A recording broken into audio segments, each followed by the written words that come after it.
Hi, this is Deboki, and today I'm going to be reviewing Monstress. This is a comic book that is written by Marjorie Liu and illustrated by Takeda.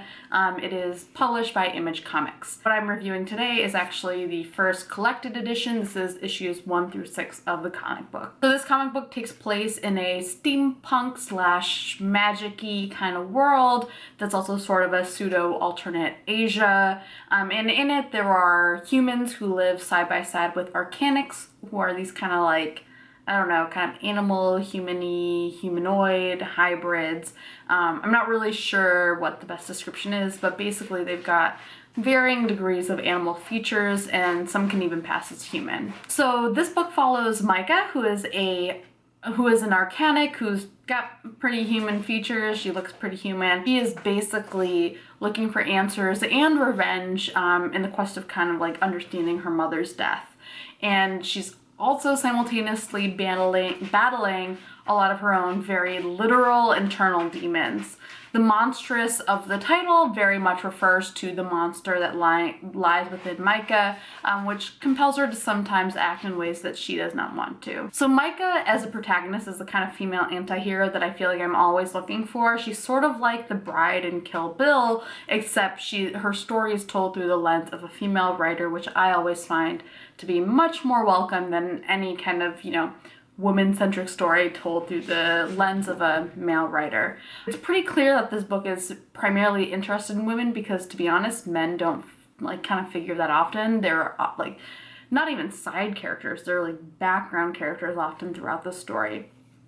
The lead cast is primarily female, and there's kind of a very strong sense of matriarchy throughout the story, especially given that one of the major factions of power within the story is a series of nuns. The book, kind of alongside the heavy female presence within the story, there's a lot of, I think there's a very clear investment in portraying many different types of relationships between women, ranging from familial to platonic to romantic to straight up enmity, while also kind of illustrating the varying shades of complexity that can blur the lines between these different types of relationships. This kind of emphasis on female relationships is something that I definitely look for in any type of book. The art in this book is also just straight up stunning. I don't know, I feel like I can turn to any panel and it's just beautiful. I grew up reading a lot of manga, and you can really see a lot of that style at play. A lot of what I liked about manga growing up is really that artistic style. I really love how fully realized a lot of these characters are through their visual representation, from the super dark nuns who are done up in very dark colors but other kind of forms of extravagant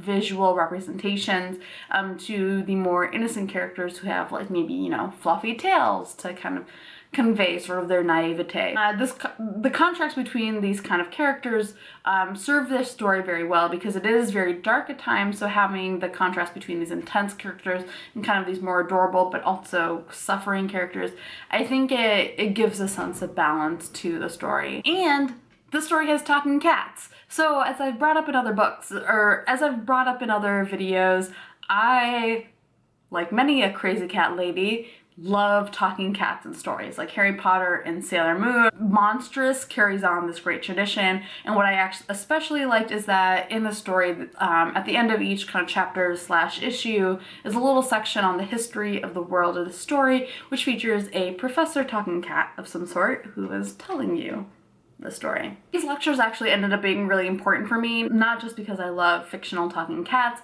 but also because despite my love for different aspects of this book, I didn't necessarily understand enough of this world to completely process what was going on with the story. There was very obviously a thorough world building that has been undertaken with this book, but I didn't necessarily understand what that world was when I was kind of beginning to read it. Especially when you're talking about a lot of the tensions between different factions, kind of understanding who those factions are and what the history is between them, it's not really clear when you first start reading the book. And I think this is a pretty common thing with comics. I think it's a function of the fact that when you release comics, they come out in kind of, very short issues, maybe 15 pages of information. I think the first issue of Monstress, from what I remember, because I actually read it when it first came out, was kind of a longer issue. But either way, with a lot of comics, I think the exposition takes a back seat to the plot because you have so few pages to kind of establish the story. So you're just like, I'm just gonna jump in straight with the action. So for me, in my reading of Monstress, it actually took me a few chapters to kind of sort of actually understand what was going on. And those like fake little lectures from the little cat professors went a long way for me in terms of understanding the world and understanding how that how that shaped the story. And now that I've read it once through and I feel like I've gotten kind of the cumulative summary of those different aspects of the world, I think for me rereading the story would actually go a lot better because I would have a better understanding of, you know, the factors at play and the different tensions that you're presented with. So despite my issues kind of understanding what was going on, I actually really love Monstress. I probably won't be picking it up issue to issue because I've gotten to the point with comics where like A, I can't really afford picking up every single issue that comes out, and B, it's a lot more easy for me to understand a story if I read multiple issues at a time versus, you know, month to month. But I am really looking forward to the next volume. There's kind of like an moment at the end of this collected issue where you get this this clear indication that there are more complex issues at play than what you're like initially understanding, which is already pretty complex. And I'm really looking forward into future volumes where you get to know more of Micah's background and kind of the monster inside of her, and hopefully some answers to the questions that basically make up her entire story. So yeah, so I recommend this if you're looking for like a really nice kind of female-centric / steampunky graphic novel comic book to look to read. I think this is a great one to go for. So yeah, bye.